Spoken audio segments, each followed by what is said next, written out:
et bienvenue dans Parole d'Histoire, une émission consacrée à l'actualité des livres, des débats et de la recherche en histoire, créée et animée par André Loez, qui vous souhaite une excellente année 2026 à vous et à vos proches. On commence cette année par un entretien à la fois historique et un peu linguistique avec Gabriela Paroussa. Bonjour. Bonjour. Vous êtes professeur de linguistique et philologie à Sorbonne Université. Vous avez publié il y a quelques semaines Écrire le français, toute une histoire aux éditions Actes Sud. Un livre qui m'a énormément intéressé, un livre qui est à la fois savant et accessible. Il y a quelques passages un peu techniques où il est question de diphtongue ou de trigraphe, de choses comme ça, on pourra en parler, mais c'est quand même très très lisible, j'ai trouvé, et pour un non spécialiste de la langue, on découvre ou on confirme des choses qui sont vraiment passionnantes sur la façon dont l'écriture du français est très spécifique. Et peut-être ma première question serait pour vous demander quel est le genre ou le projet de votre livre. Est-ce que c'est une histoire de l'orthographe, une histoire de la langue? J'ai envie de dire c'est presque une histoire de la difficulté à écrire le français. Oui, c'est un peu ça, effectivement. Je ne voulais pas écrire une énième histoire de l'orthographe. J'ai déjà écrit un manuel là-dessus et puis il y en a beaucoup d'autres.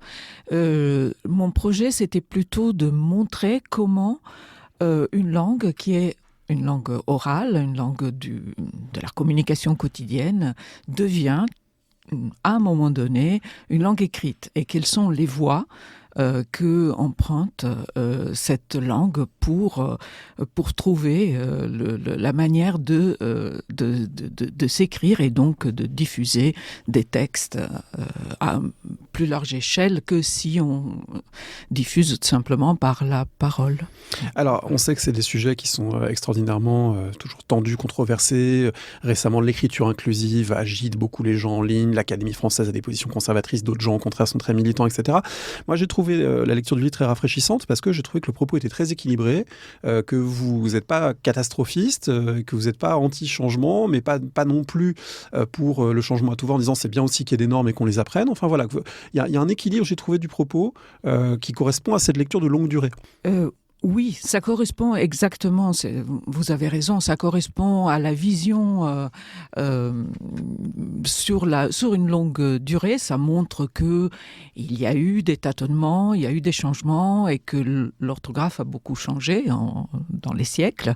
Et donc, un changement est toujours possible. En même temps, ça montre aussi que les utilisateurs, aujourd'hui, sont très nombreux, beaucoup plus nombreux qu'au XVIe siècle, par exemple, les scripteurs et les lecteurs. Et ils ont peut-être moins envie que tout change radicalement, parce que tout changement a un coût important.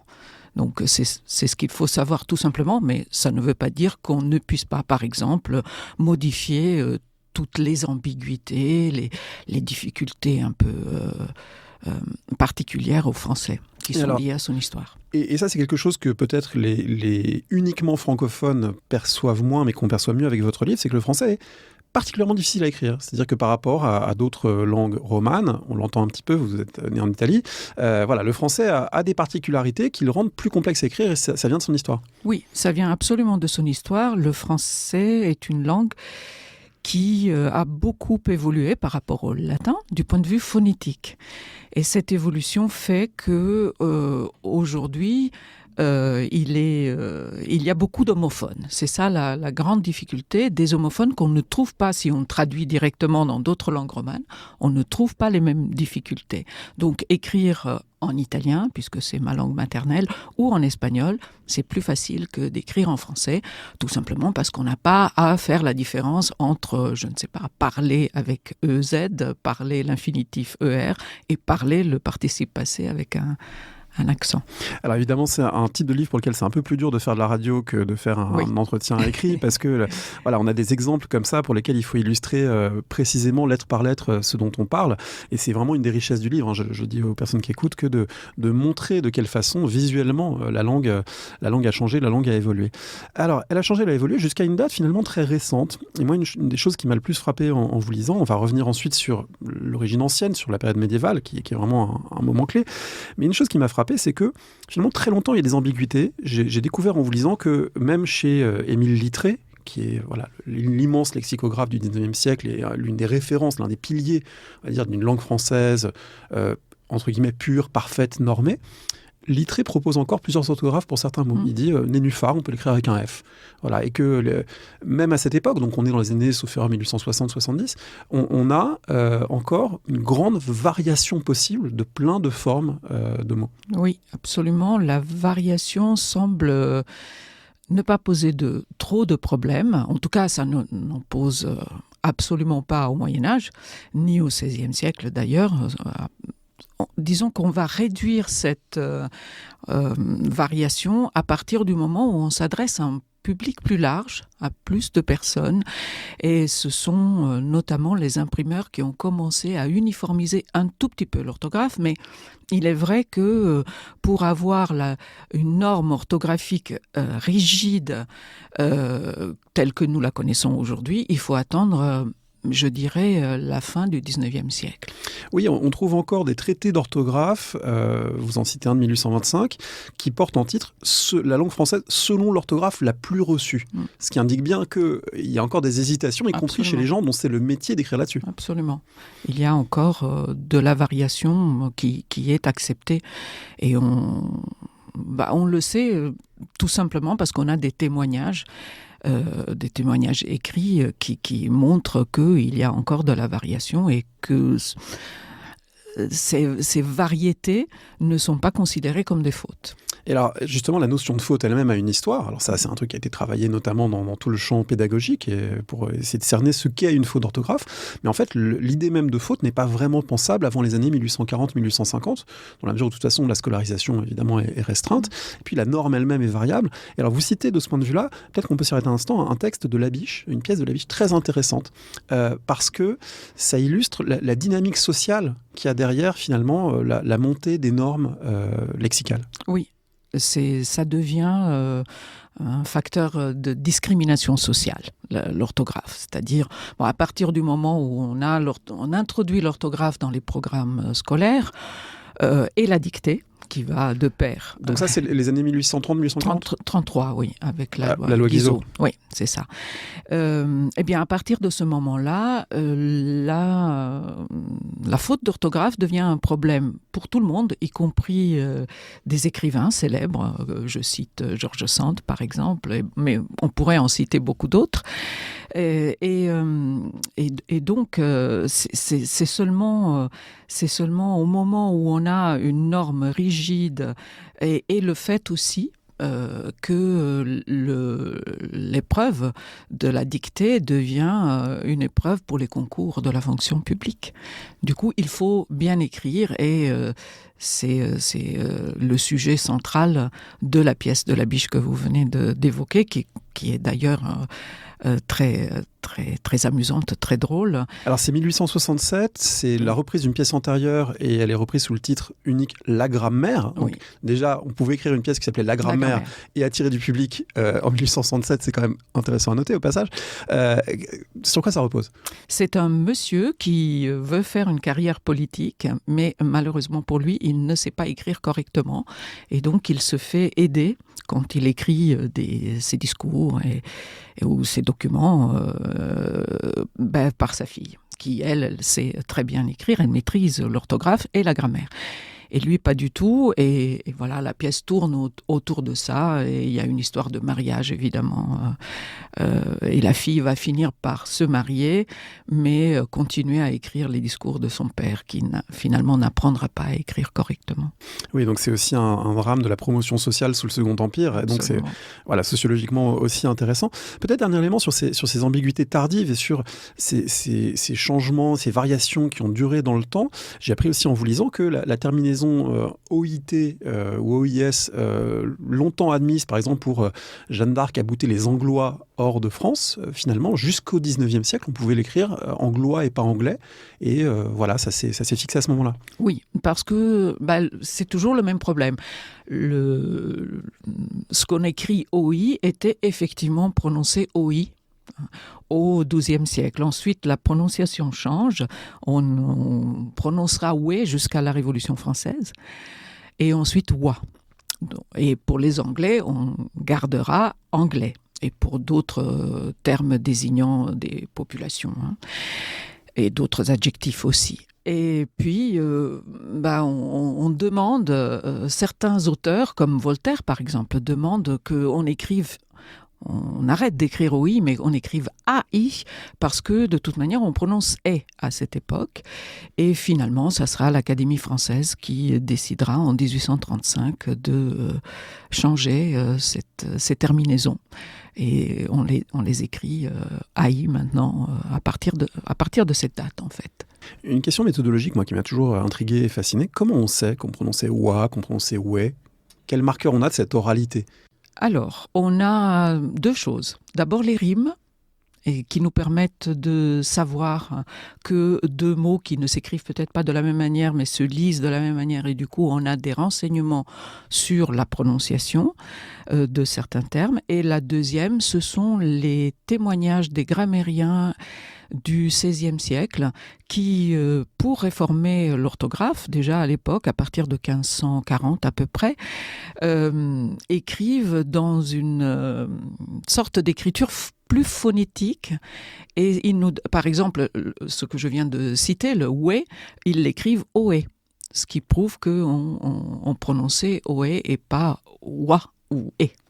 Alors, on va passer en revue cette histoire. Là, on s'est arrêté sur le moment de la fixation de la norme, parce que je trouve que c'est intéressant de rappeler à quel point c'est récent finalement et très contemporain et lié à d'immenses changements sociaux comme la scolarisation de masse. Mais il y a bien eu un moment où il y a eu un écart qui s'est fait entre la langue latine et ce qui est devenu le français.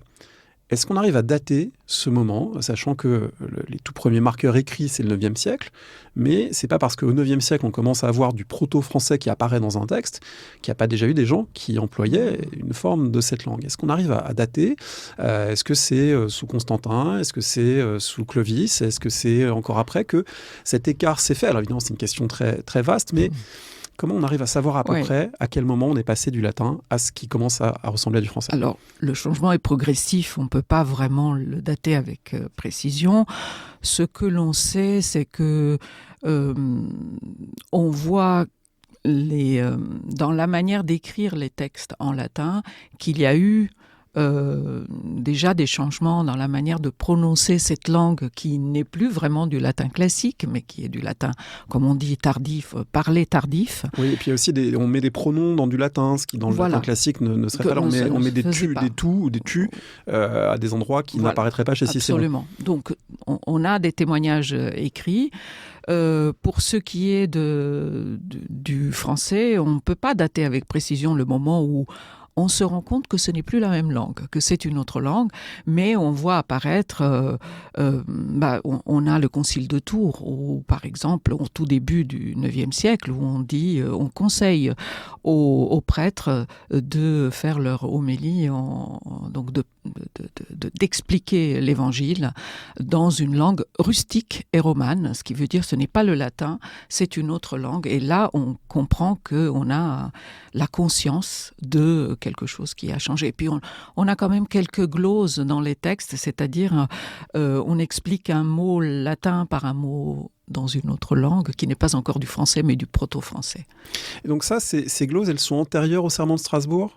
Oui, elles sont du 6e, 7e siècle, oui. D'accord, parce qu'effectivement, les serments de Strasbourg, on va peut-être le rappeler pour les personnes qui ne connaissent pas ce texte absolument fondamental de l'histoire médiévale, c'est le moment où Nithard met par écrit les serments que se sont jurés les petits-fils de Charlemagne, et ils ont prêté serment chacun dans la langue de l'autre, et ils sont déjà l'un côté plus de ce qui deviendra la France, l'autre côté germanique. Et donc, ils ont déjà un écart linguistique marqué, sachant que lui-même écrit en latin. Donc, en fait, on a un exemple absolument rarissime et fascinant d'un texte avec un passage trilingue. Oui, c'est le premier texte dans lequel apparaît une transcription d'une langue qui est le français, qui va être le français. Bon, si on le lit, on se rend compte qu'on est loin encore du français, mais ce n'est pas du latin non plus. Et dans ce texte, qui est une chronique en latin, tout est en latin, sauf le moment où les deux prêtent serment.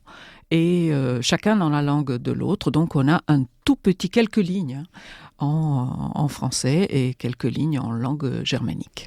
Alors, ce qui est intéressant, c'est que dès ce moment originel se pose le défi du passage de l'oral à l'écrit, puisque c'est bien pour retranscrire de l'oralité que Nittard a inséré ces passages, et donc ça veut dire qu'il est le premier finalement à être confronté à ce qui est le dilemme central que vous mettez en évidence dans votre livre, c'est-à-dire que l'alphabet latin n'est pas complètement adapté à la retranscription des sons du français. Oui, absolument. Pas parfaitement adapté, ça c'est sûr. Pourquoi ? Parce qu'il y a des sons nouveaux que le latin ne connaît pas, par exemple comme E ou U.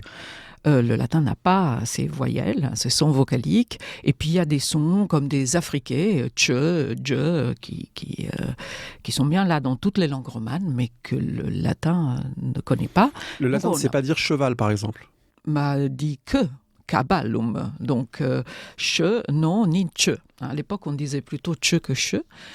Et du coup, il faut absolument trouver les moyens pour écrire ces sons nouveaux et on utilise les lettres de l'alphabet que l'on a à sa disposition. Et la difficulté, c'est qu'on a 23 lettres à peu près à cette époque et on doit écrire une quarantaine. Et au XIIe siècle, on aura une cinquantaine de sons différents à écrire avec 23 lettres. Donc c'est un véritable défi pour les copistes. Ce qui veut dire que si la langue française avait été dans une autre situation sociale, comme ça a pu arriver à certains moments, je pense à des situations coloniales ou post-coloniales, c'est-à-dire du passage brutal décidé par une autorité quasiment en un jour on est dans l'oral, on va tout mettre par écrit, ça aurait été finalement mieux d'inventer un système de signes différent ou propre que de reprendre l'alphabet déjà existant et prestigieux de la langue écrite disponible. D'une certaine manière, si quelqu'un avait dit un jour on écrit le français à partir de rien, un système de signes à soi seul aurait été plus adapté que de reprendre le latin. Ça aurait été plus adapté, certainement. Maintenant, il faut aussi penser aux autres langues qui sont autour du français. Il faut quand même qu'on puisse, communiquer facilement et il est plus simple probablement d'utiliser dans un contexte européen l'alphabet latin qu'un autre alphabet, mais pourquoi pas, ça aurait pu se faire. Il y a des gens qui l'ont imaginé d'ailleurs. Oui, d'ailleurs, il y a eu plusieurs tentatives dès le XVIe siècle pour imaginer un alphabet complètement nouveau. J'ai appris en vous lisant au passage qu'il y a une proposition récente pour un nouvel alphabet africain qui permettrait d'écrire toutes les langues africaines. Oui, j'en sais pas plus parce que je l'ai trouvé comme ça en naviguant sur Internet, un alphabet qui m'a paru très intéressant, qui est donc cet alphabet dit Zou, qui pourrait transcrire toutes les langues d'Afrique en utilisant quand même comme base l'alphabet latin et en ajoutant des signes diacritiques et des nouveaux signes pour justement représenter les sons qui sont propres aux langues africaines. Je ne sais pas quel est le futur de ce projet, mais ça pourrait être effectivement intéressant. Ça donnerait un alphabet particulier pour les langues d'Afrique. Alors si on vient à ces 9e et surtout 10e, 11e siècle où on va commencer à voir se multiplier les textes écrits en très ancien français, les scribes sont pris un peu dans des injonctions contradictoires, parce que d'un côté, il y a le latin auquel ils ont été formés, qui est très prestigieux, qui impose peut-être certaines graphies ou certaines formes de transcription, et en même temps, il y a les usages oraux, qui dépendent de chacun du lieu où il se trouve. Donc en fait, pour chaque personne qui se met à écrire du français, il y a des dilemmes, et on va dire, il y a un peu une improvisation de la solution à un moment donné. Il y en a qui vont plus essayer d'adapter du latin et de tirer le français écrit vers une forme de latin modifié, et d'autres qui vont plus jouer le jeu de la phonétique. Voilà, tout le monde finalement improvise un peu dans son coin. Alors, c'est pas complètement, c'est-à-dire qu'ils sont tous formés à l'écriture du latin. Donc, ils ont tous comme base, ils apprennent. Et d'ailleurs, en écrivant ce livre, je me suis rendu compte qu'on a appris à écrire le français avec des mots latins jusqu'au XVIIe siècle. Donc ça peut paraître étonnant, mais c'est comme ça qu'on apprenait. La langue de l'écrit, c'est le latin. Et donc on apprend le latin. Du coup, tous les copistes ont cette formation. Ensuite, ils sont formés dans des ateliers de copie et donc ils apprennent à partir d'un maître qui leur, je ne dis pas qu'il leur impose, mais qui donne quand même un certain nombre de règles à suivre. Donc, on retrouve dans l'écrit médiéval d'abord le fait que l'écrit correspond parfois à l'oral et il présente donc des caractéristiques qui sont celles de la langue parlée. Je veux dire par là qu'on n'écrit pas de la même manière en Picardie ou dans l'Orléanais. On peut lire les deux écritures, mais ce n'est pas exactement la même manière de transcrire le français, parce que le français n'est pas le même. Et puis, il y a aussi la variation individuelle. Effectivement, devant un problème particulier, chaque copiste va résoudre d'une manière différente la difficulté. Ce qui fait que la variation est vraiment la caractéristique principale de l'écrit médiéval.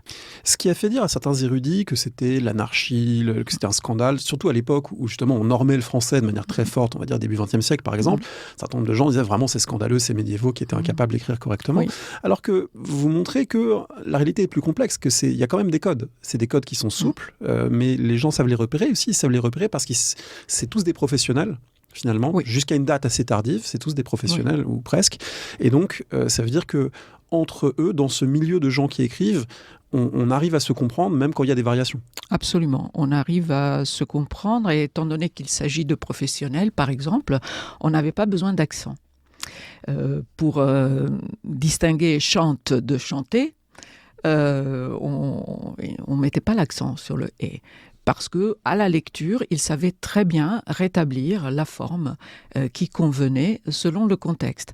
Donc on voit bien que ce sont des professionnels et qu'à partir du moment où les imprimeurs s'adressent à un public plus large, il va falloir inventer des nouveaux signes pour aider les lecteurs. Et c'est à partir de ce moment-là qu'on introduit les accents, les apostrophes.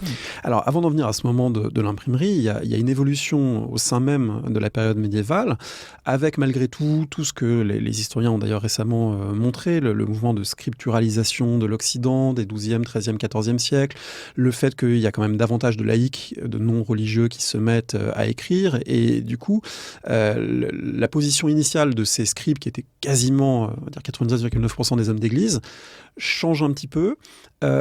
Et on pourrait penser que ça va diversifier encore l'écriture, mais le mouvement qui se fait est quand même plutôt un mouvement de tout début d'homogénéisation, on va dire de réduction tendancielle de la variété, de l'incertitude de l'écriture.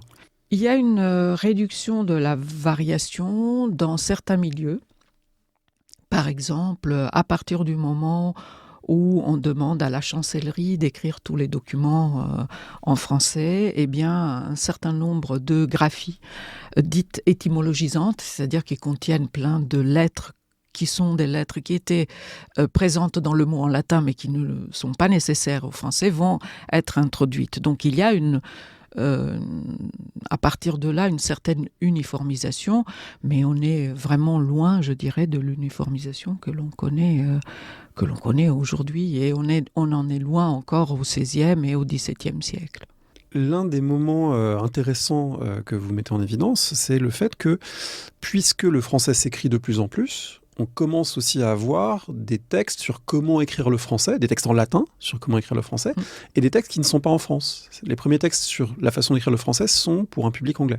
Oui, parce que les jeunes Anglais venaient faire leurs études à Paris ou à Orléans, en France, et ils avaient donc besoin d'une aide pour, à la fois pour communiquer, mais aussi pour lire les textes français et pour écrire correctement. Et on a donc les tout premiers traités d'orthographe ont été composés dans des milieux plutôt anglophones. Et ça, c'est vers quelle période ? 14e ? 14e, oui. 14e, 15e.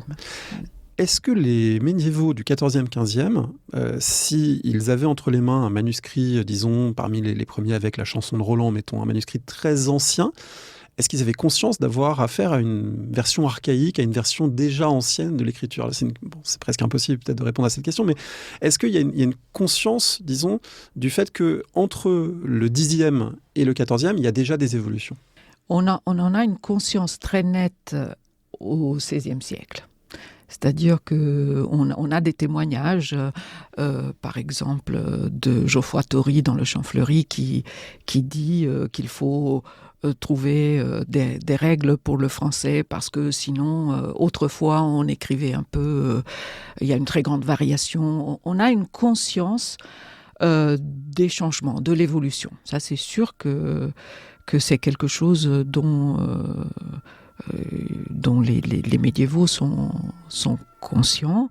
Cela dit, est-ce qu'ils lisaient la chanson de Roland ? Ça, c'est moins sûr. Peut-être si je déplace la question, est-ce qu'on voit pour un même texte, donc je ne sais pas, un texte de Chrétien de Troyes, est-ce qu'on voit dans les manuscrits les plus récents, dans les témoins les plus récents, on va dire du XIVe ou du XVe, exactement la même graphie que pour les témoins les plus anciens, que pour ou est-ce que, on va dire, à chaque génération modernise un petit peu, au risque finalement, je dirais entre guillemets, d'endommager les choix poétiques tels qu'ils ont été mis par écrit, sauf erreur, je crois que c'est début 13e que c'est mis par écrit Chrétien de Troyes.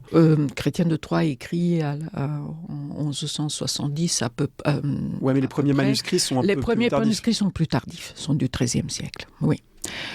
Oui, on voit très bien quand on suit un texte, toute la tradition textuelle, par exemple, d'un texte composé au XIIe siècle, on voit très bien que chaque copiste apporte des nouveautés, des changements à la manière, aux graphies. Après, on voit aussi apparaître des changements pour le lexique. Parce qu'il y a des mots qu'on ne comprend plus et donc on est obligé de les modifier, de changer. Donc c'est-à-dire que même entre plusieurs siècles médiévaux, il y a des formes d'incompréhension réciproque. Donc c'est pas que nous, au XXIe, qui sommes un peu démunis face à certains textes du XIe ou XIIe. Non. On voit très bien que certains mots, par exemple, qui sont plus rares ou qui ont disparu très vite et qui ne sont plus compris au XIVe siècle, par exemple, eh bien le copiste modifie parce qu'il faut qu'il écrive quelque chose, donc il va modifier ce mot qu'il ne comprend plus. Ça, on le voit très clairement dans les textes. Vous avez un exemple de ça ? Oui, par exemple, l'anu, il y a un fabliau qui dit la pelle l'anu, qui veut dire la peau avec de la fourrure par-dessus. Hein. Ah oui, donc l'aîné, en fait, ça vient de la laine ? Oui, c'est ça, l'aîné, si vous voulez. Ce n'est plus compris et on le modifie. Il y a beaucoup de...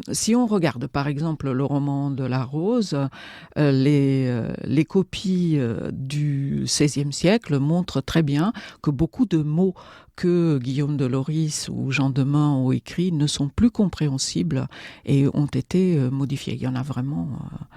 L'aube, par exemple, dans le roman de la Rose, tenir à l'aube n'est plus compris et donc on change complètement les deux vers parce que le mot est à la...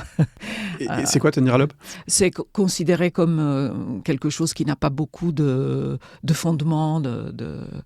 Donc, ils ont été obligés de modifier le vers. Et les éditeurs modernes ont rétabli, j'imagine, ou signalent en tout cas. Ont rétabli. Non, les éditeurs modernes, si l'édition est sérieuse, ils ont rétabli le texte d'origine, autant que faire se peut. Alors justement, ça nous permet d'arriver à ce moment tout à fait fascinant de l'apparition de l'imprimerie, qui est quand même, on le sait évidemment, mais une technologie qui va changer énormément de choses. Et ce que vous écrivez, c'est que puisqu'il y a un public maintenant plus large, et puisqu'il y a des possibilités maintenant de correction plus rapide et de travail plus efficace sur les textes, on va introduire des choses qui n'étaient pas nécessaires aux scribes médiévaux, en particulier les apostrophes. J'ai appris que l'apostrophe est, d'une certaine manière, une innovation d'imprimeur. Oui. C'est une innovation pour aider le lecteur à discriminer, à distinguer entre bien le mot et ce qui précède, et donc l'article ou le possessif. Voilà, l'enfant médiéval pouvait s'écrire L-E-N-F. Oui, s'écrivait. Non seulement pouvait s'écrire, mais s'écrivait absolument agglutiné, c'est-à-dire collé, sans aucune distinction. C'est-à-dire qu'on n'a pas une conscience aussi aiguë du mot.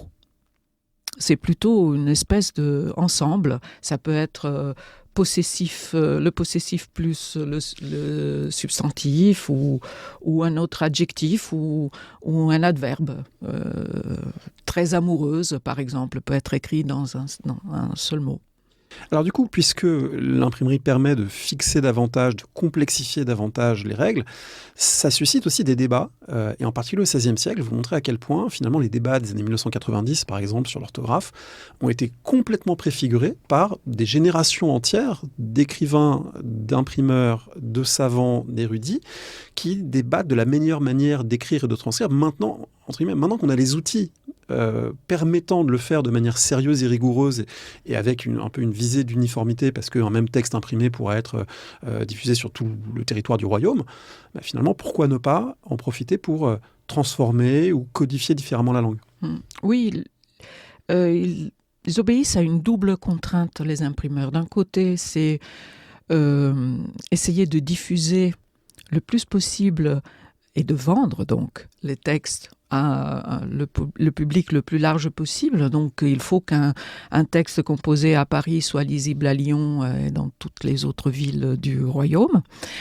Et puis en même temps, les rendre lisibles aussi pour, disons, faciliter l'accès au texte. Et c'est pour cette raison qu'ils ont, justement, comme on le disait, inventé certains signes diacritiques ou modifié des orthographes qu'ils considéraient peut-être comme trop compliquées. Ce sont d'ailleurs les imprimeurs, les premiers, qui écrivent le fameux OI-AI bien avant la décision de l'Académie française. Certains imprimeurs écrivaient déjà AIT pour l'imparfait, par exemple. Et l'Académie ne vient que en 1835 entériner d'une certaine manière une décision qui avait déjà été prise par certains imprimeurs. Au passage, ces signes diacritiques, ces signes de ponctuation, comme toujours, il y a des possibles non advenus. Aujourd'hui, on a un stock de signes de ponctuation courants admis, enseignés, mais il y a toute une inventivité, donc il y a des barres obliques, il y a plein de choses aujourd'hui oubliées, mais au départ, il y a tout un moment où plein de gens essayent des systèmes différents et suggèrent des choses différentes. Oui, on a aussi proposé différents signes prosodiques. Au Moyen-Âge, on avait en substance un point, une barre oblique et ce qu'on appelait le punctus elevatus, c'est-à-dire un point avec une sorte de virgule par-dessus qui pouvait servir à la fois pour noter justement la voix montante. Et c'est le cas dans les manuscrits musicaux, par exemple, mais aussi l'interrogation ou l'exclamation. Ces points, soit ils ont disparu, soit ils ont été modifiés, et la ponctuation a été codifiée au XVIe siècle par Étienne Dolet. C'est lui le premier qui a commencé à publier un traité de ponctuation. Alors, votre livre insiste beaucoup sur ces débats érudits et sur ce rôle social, on va dire, du milieu des gens qui écrivent. Et il insiste beaucoup moins sur le rôle du politique. Et, sauf erreur, vous ne mentionnez pas l'édit de Villers-Cotterêts, qu'on mentionne souvent comme étant un moment clé dans l'histoire de la langue, dans l'histoire de sa mise par écrit, dans l'imposition de normes, etc. Ça joue quel rôle pour vous ? Parce que c'est vraiment exactement contemporain de tous ces débats que vous mentionnez. Oui, mais ça ne me concerne pas trop dans la mesure où la mise par écrit du français se fait bien avant Villers-Cotterêts.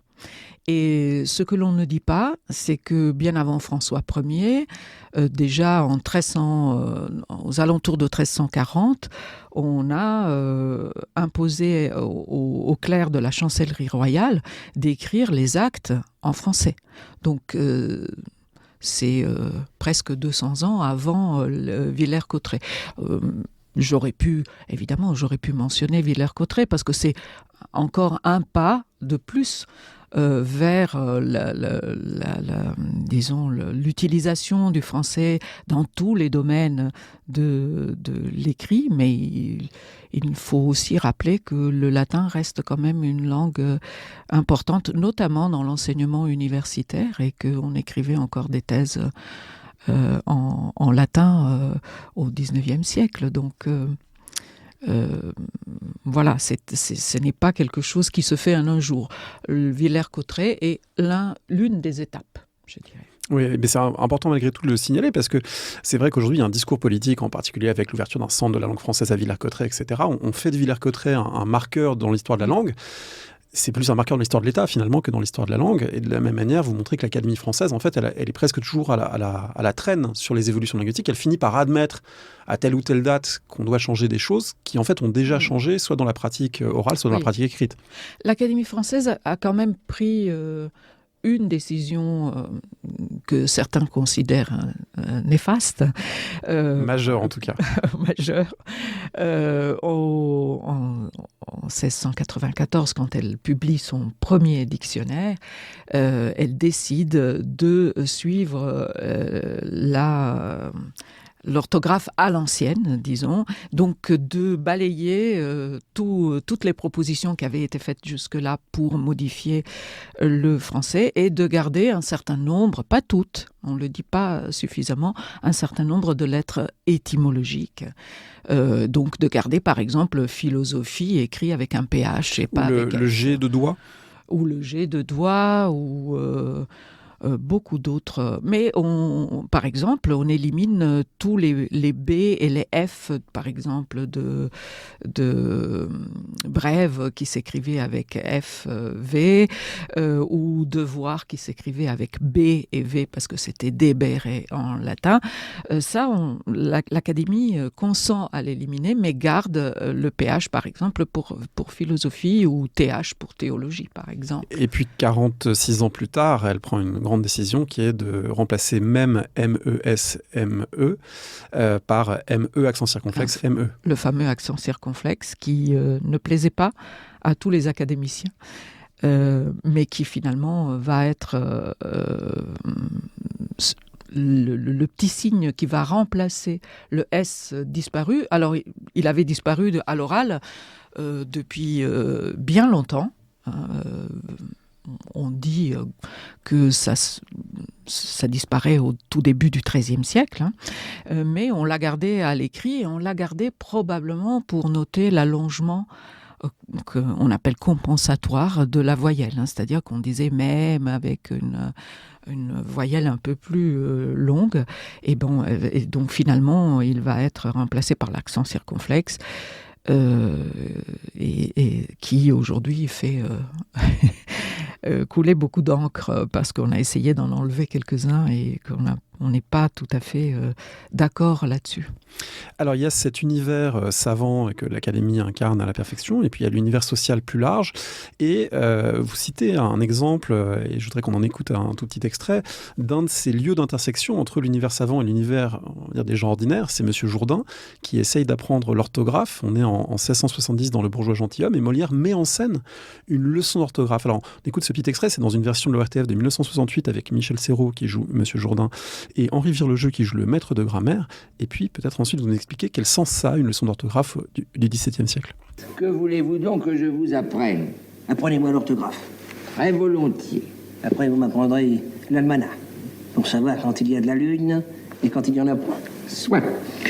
Pour bien suivre votre pensée et traiter cette matière en philosophe, il faut commencer, selon l'ordre des choses, par une exacte connaissance de la nature des lettres et de la différente manière de les prononcer toutes. Et là-dessus, j'ai à vous dire que les lettres sont divisées en voyelles, ainsi dites voyelles parce qu'elles expriment la voix, et en consonnes, ainsi appelées consonnes parce qu'elles sonnent avec les voyelles. C'est évidemment une scène très, très fameuse et très drôle du théâtre français. Qu'est-ce que ça dit de ce passage à l'écrit et de ce rapport à l'orthographe ici au XVIIe siècle? Il me semble que ce que cela dit, c'est que la relation entre le son et la lettre est compliquée. En français, est compliquée, et que, oui, on a des voyelles et des consonnes, et il serait très simple si on pouvait dire telle lettre représente tel son. Mais en fait, ce n'est pas possible en français, parce qu'une même lettre peut représenter plusieurs sons, et un son peut être représenté par plusieurs consonnes ou voyelles. Oui, d'ailleurs, le malheureux Monsieur Jourdain qui vocalise les A et les E de plein de manières différentes, en fait, il fait rire, mais il fait aussi face à une difficulté réelle. Oui, absolument. On sait que c'est une difficulté, et on sait que écrire le français est quelque chose de très compliqué depuis le début, parce que on a gardé fort heureusement quelques lettres privées. Et on voit que la manière d'écrire dans l'écrit privé, dans des lettres, n'est pas du tout la même que l'on trouve dans les manuscrits ou dans les imprimés. Et qu'il y a non seulement beaucoup plus de variations, mais aujourd'hui, on dirait aussi des aberrations, parce que il n'est pas toujours facile de savoir exactement comment représenter tel ou tel autre son. Alors ça, c'est un passage absolument génial du livre, quand vous révélez d'une certaine manière que des très grands personnages, des gens qu'on ne peut pas soupçonner de ne pas avoir appris, c'est ça qui est important, c'est que c'est des rois, c'est Henri IV, c'est des gens qui ont appris avec des précepteurs, avec des grammairiens, des gens qui l'ont tapé dessus, pour peut-être pas les personnes royales, mais on ne sait pas, en tout cas qui ont vraiment insisté sur le bon apprentissage des bonnes choses, et en fait ils écrivent de manière phonétique, ils varient plein de choses, ils collent, ils mettent pas les apostrophes, voilà, ils n'ont pas ce rapport à la langue qu'ont les professionnels ou les gens qui visent à une diffusion publique de leurs propos, parce que dans la lettre privée, finalement, l'usage, il n'y a pas le stigmate de la faute, la notion même n'existe pas, et d'ailleurs, c'est très révélateur de lire ces textes. Oui, c'est révélateur de deux choses. D'abord, du fait que la notion de faute n'existe pas encore à cette époque, et deuxièmement, que on a une manière d'écrire beaucoup plus libre quand on sait qu'on va être lu par une seule personne, le destinataire de la lettre, et ça révèle... Ou pour soi-même dans un journal intime. Pour soi-même dans un journal, et ça révèle aussi quelles sont les difficultés que pose le français. Et les difficultés sont les mêmes, c'est-à-dire les lettres que l'on ne prononce pas, donc les fameuses lettres étymologiques ou quiescentes, qu'on les appelle comme on veut, les doubles consonnes, les géminés, et puis la représentation de certains sons propres au français qui n'ont pas de correspondant dans l'alphabet latin. Et ça, c'est vraiment quelque chose qu'on retrouve dans tous les écrits privés. Ce qui prouve aussi qu'à ce moment-là, l'écriture est le fait des professionnels. On le voit même à une période assez tardive. On apprend en vous lisant que Diderot n'écrivait pas les accents dans ses manuscrits. Non. C'est les éditeurs modernes qui les rétablissent. Et moi, je peux raconter une mini-anecdote. C'est que, comme historien de la Grande Guerre, j'ai travaillé sur des textes d'Abel Ferry, qui était le neveu de Jules Ferry, sur ses carnets personnels. Et en fait, le neveu de celui qui est toujours présenté comme le grand fondateur d'une école ultra rigoureuse faisait des fautes dans ses textes personnels absolument invraisemblable. Il écrivait milieu avec 2 L, voilà, je me souviens de celle-là, mais il y en a plein d'autres. Et du coup, ça relativise beaucoup, voilà, cette idée que la norme est une fois pour toutes imposée et tout le monde la respecte, y compris début XXe siècle. Oui. Dans les carnets d'Abel Ferry, c'est pas du tout le cas, et voilà, c'est toujours important de le rappeler. Absolument, et c'est ce que je me suis rendu compte en faisant mes cours d'histoire de l'orthographe pour mes étudiants, que ça aide à relativiser et à voir autrement la problématique liée à l'apprentissage de l'orthographe, de voir que, par exemple, des grands personnages de l'histoire, et même quelqu'un qu'on ne peut pas soupçonner de ne pas être cultivé comme Marguerite de Navarre, dans ses écrits personnels, écrit d'une manière assez surprenante, à un tel point que son éditeur trouvait que c'était même presque gênant ou la manière dont elle écrivait, alors que tout simplement elle laissait régulariser son orthographe par les copistes, son secrétaire et les copistes, et puis par la suite par les imprimeurs. Est-ce que, au terme de tout ce parcours et de tout votre enseignement, vous avez un moment de l'histoire de la langue française préféré, ou disons des formes que vous affectionnez par rapport, on va dire, au français contemporain, au français normé du 19e? Est-ce que, en lisant un texte du 13e ou du 15e, ou ce grand moment de débat du 16e, vous dites, tiens, là, il y a quand même un charme, il y a quand même un moment où la langue avait, je sais pas, un charme, une liberté particulière? Tout le Moyen-Âge est une époque de grande liberté sur le plan des graphies. Donc je pourrais vous dire tout le Moyen-Âge, mais je dirais peut-être plutôt le 14e et le 15e, parce que c'est le moment où on bascule vers l'écriture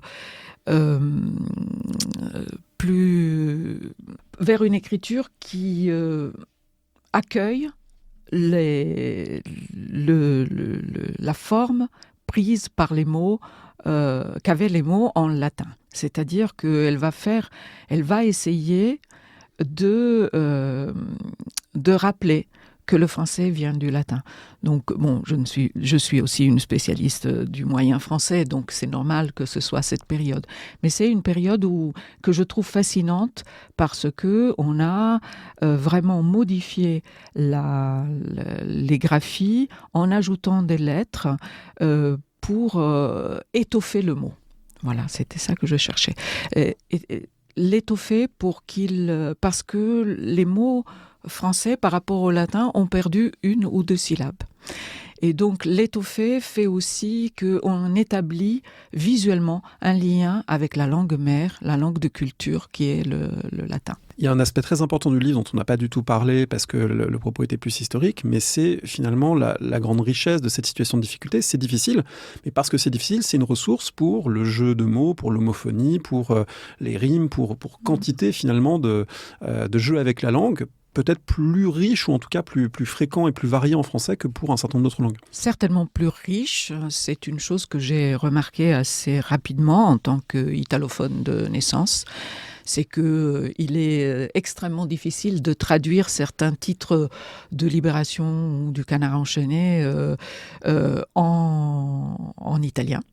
Quasiment impossible, tout simplement parce que l'italien n'a pas les mêmes homophones, donc n'a pas les mêmes ressources. Et cette possibilité-là me paraît une très grande richesse et qui est exploitée d'ailleurs par certains auteurs et tous les auteurs de l'Oulipo par exemple. Et je trouve que c'est quelque chose qu'il faudrait exploiter davantage. On recommandera aux personnes qui nous écoutent et que ça intéresse d'aller sur le site de France Culture chercher les vieilles émissions des Papous dans la tête, qui était la grande émission où on jouait beaucoup avec les sons et avec les mots. Merci beaucoup Gabriela Parossa. Est-ce que vous avez un conseil de lecture que vous voudriez partager à ce micro ? Je pourrais vous conseiller les autres titres de la même collection chez Actes Sud. Les deux qui sont déjà sortis, l'un sur la langue juridique, la liberté d'expression, et l'autre sur l'art oratoire, et qui fait un peu le lien entre le slam et le rap et l'art oratoire ancien. Merci beaucoup. On mettra les références sur le site parolehistoire.fr. Je donnerai 2 conseils de mon côté. On a pas mal parlé du latin. Le livre de Françoise Vaquet, Le latin, l'empire d'un signe, qui rappelle la place pédagogique très centrale et très tardive du latin. Et puis, du point de vue de la langue, les travaux historiens d'Emmanuel Surek sur la langue turque et sur la réforme linguistique turque sous Mustafa Kemal, qui sont absolument passionnants. Merci. Merci. Merci à vous. Merci d'avoir écouté l'émission. Rendez-vous sur le site parolehistoire.fr pour retrouver l'intégralité des épisodes et des séries thématiques. Rendez-vous également une semaine sur 2 le vendredi avec Alexandre Jublin sur le fil du collimateur pour le podcast L'histoire de la guerre et des conflits armés, le fil de l'épée. N'hésitez pas à laisser une note ou un commentaire sur le podcast, notamment sur iTunes ou Spotify. Et à bientôt pour un nouvel épisode.